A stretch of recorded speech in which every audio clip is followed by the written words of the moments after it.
Eh bien bonjour, ici Serge de Revo Classique, venu vous présenter aujourd'hui une Rambler Classic 6 de 1962. Eh bien cette Rambler Classic 6 de 1962, la voici. Je suis venu chez Memory Lane pour inspecter une autre voiture, encore une fois. Une fois n'est pas coutume, je me suis arrêté devant cette Rambler qu'ils ont rentrée il y a quelques temps. J'en ai pris quelques photos rapidement, c'était hier ou avant-hier. Elle était encore toute poussiéreuse. Et quand je suis revenu aujourd'hui, il l'avait bien nettoyée. Et il s'avère que, comme je le pensais d'ailleurs, cette voiture est fantastique. Elle est dans un état incroyable. Elle est dans un état proche du neuf, en fait. C'est vraiment impressionnant. Alors voilà, je voulais commencer cette vidéo par cette petite introduction statique, et surtout pour vous montrer un petit peu quelques détails que je trouve bien sympa. Pour commencer, ce volant, alors il est bien parce que toute la partie supérieure du volant ici est ouverte, et donc on a vraiment une vue, un accès au compteur totalement dégagé. C'est extrêmement appréciable. Il a ce joli klaxon en 2001 qui est très puissant et un joli volant de couleur 2 tons, vraiment du meilleur goût. Parmi les petits détails que je vais vous montrer, ceci par exemple, et bien voilà, donc on a ici un cendrier, mais pour les plus fumeurs d'entre vous, on a non seulement un cendrier, mais on en a un pour le passager. On a 2 cendriers. C'est pas pour autant que la voiture sent la cigarette, mais alors pas du tout. Au contraire, on sent, en fait, on sent rien. Elle est nickel. On sent le propre quand même. C'est une voiture qui est vraiment saine et propre. En dessous, le tableau de bord ici, avec l'insigle Rambler ici, c'est pas un accessoire qui a été rapporté. On a simplement le porte Kleenex, la boîte à Kleenex, que l'on insère dans le petit support qui pivote, et hop, on le repousse. Et voilà, gentiment, sous le tableau de bord. Il fallait y penser, c'est joli comme tout. Et dernière chose que je voulais vous montrer aussi, c'est le système de changement de vitesse, qui est vraiment particulier sur cette voiture, puisque tout se passe de ce côté-là. Et je vais tâcher de m'en rappeler. Déjà, il faut que ce bouton en dessous, vous marquez parc, soit en position parc. Il ne l'était pas, je l'ai libéré et la voiture commence à avancer. Voilà, donc là il est, la voiture tient maintenant sans action sur le frein. Ça me permet, après avoir bien sûr mis le contact, de mettre la voiture en marche simplement en appuyant sur le bouton N Start, notre Start, ainsi. Donc voilà, le moteur tourne. Et ensuite, on change les vitesses en appuyant sur ces boutons. Alors, celui-ci pour en marche arrière, reverse. Celui-ci pour rouler, c'est la position drive, drive 2. Ensuite, on a une drive 1 et une position low pour une vitesse courte, on va dire. Voilà, la subtilité donc, pour pouvoir passer les vitesses. Donc, j'appuie sur la pédale de frein. J'enclenche la vitesse. Non, je relâche le frein. J'enclenche la vitesse. Voici. Et là, je suis en position drive, c'est-à-dire que si je relâche la pédale de frein, la voiture va avancer de cette manière. Voilà, très sympa. Donc vraiment un ensemble une manipulation qui implique ce bouton parc, on va dire. Et ce qui est bien, c'est qu'il y a 2 freins de parking, puisqu'il y en a un autre au pied là-bas. Voilà, d'ailleurs on voit le voyant qui s'allume et qu'on relâche de cette manière. Ensuite, on relâche celui-ci, ce qui nous permet donc de passer les vitesses. Voilà. Je reviendrai sur d'autres détails. Tiens, en passant, on va parler des jauges. Alors regardez les jauges comme elles sont extrêmement claires et lumineuses. On a une jauge d'essence, température ici. La ventilation fonctionne. Les essuie-glaces, c'est ici. Les voici, fonctionne impeccable.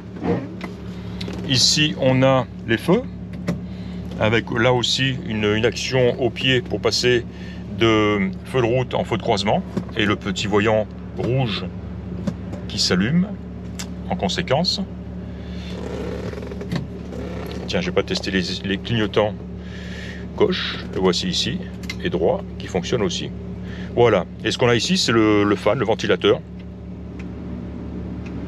Voilà, on l'entend ici, avec de chaque côté du compteur, les commandes de température, high, temp, off, donc plus on va vers le haut, plus la température est élevée.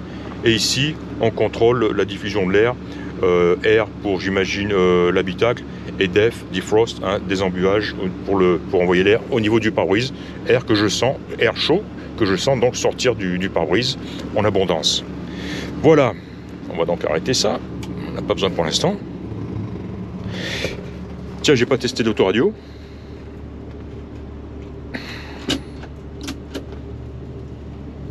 Un qui lui aussi... Ah, oui, faut le mettre en marche.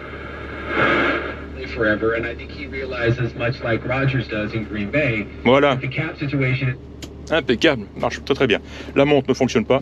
Je l'avais réglée, je l'avais mise ici dans cette position en arrivant et elle n'a pas bougé. Voilà, très concluant, hein. Sympa, super sympa. J'aime beaucoup ce volant. Je vous invite maintenant à aller en faire un petit tour de conduite afin de voir ce qu'elle a sous le capot. En parlant de sous le capot, hein, elle est équipée d'un moteur d'un 6 cylindres en ligne de, il me semble, 194,5 cubic inch ou 195,4, enfin, voilà, quelque chose comme ça à 1 pouce près, on va dire. Et bien c'est parti, personne à gauche, on relâche la pédale de frein, on s'engage, et on est parti. Très silencieuse, très souple, douce. Voilà, je lâche le volant, la voiture file tout droit. Elle a l'air extrêmement plaisante et facile à conduire. On s'arrête. Voilà. Eh bien, je vais continuer ce petit essai routier et je vous reprends un peu plus loin. J'ai horreur de cet endroit parce que c'est l'accès à une voie rapide, une double voie, à partir d'un stop et une voie d'accès très très courte. Et il est 4 h de l'après-midi, comme vous le voyez, il y a beaucoup de trafic. Et quand vous devez vous engager sur une route comme ça, avec une voiture de 59 ans, eh ben c'est toujours assez délicat. Alors, qui me laissera passer?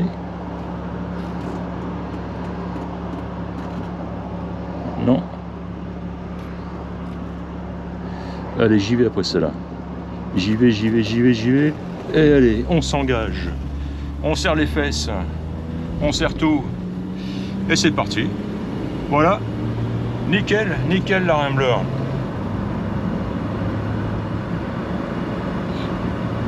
Alors le compteur kilométrique est assez spécial parce que en fait il indique que les dizaines. Donc là je suis à 5,5 dans 55 miles par heure. Voilà, on s'y fait vite, hein. Voilà, bah, tout ça pour dire que finalement, hein, elle en a sous le capot. Je me suis engagé sans aucune difficulté. Je me suis fondu dans le trafic rapidement. Et voilà, ce qui prouve donc que c'est une voiture qui est vraiment dans un état de fonctionnement incroyable. Je vous reprends un peu plus loin. Bien, nous revoici sur cette double voie, mais dans le sens opposé cette fois. Et l'entrée ici est beaucoup plus facile puisque la voie d'accès est plus longue. Et théoriquement, la circulation est moindre, ce qui n'est pas tout le temps le cas.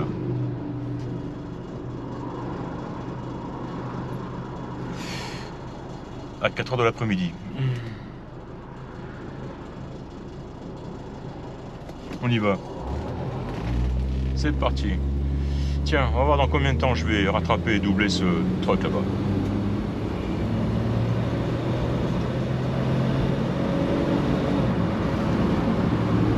La transmission fonctionne bien.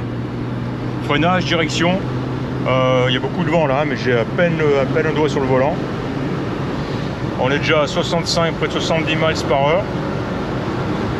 Et elle y va. 70, 75.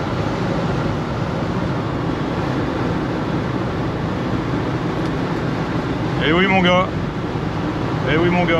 avec ton Dodge Durango, Laramie, tu t'es fait bouffer par une Rambler de 62.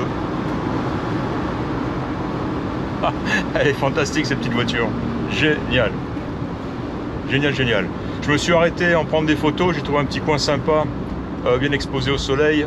Donc je l'ai prise en photo sous tous ses angles, intérieur, extérieur, dessous est nickel, le compartiment moteur est magnifique, le fond de coffre, en fait ils ont peint le compartiment moteur et le fond de coffre avec la même peinture qu'ils ont peint l'extérieur de la voiture, ce noir brillant, donc tout est nickel, tout est brillant, propre, et un travail de qualité, hein. C'est pas un travail bâclé, ça a été très bien fait, hein.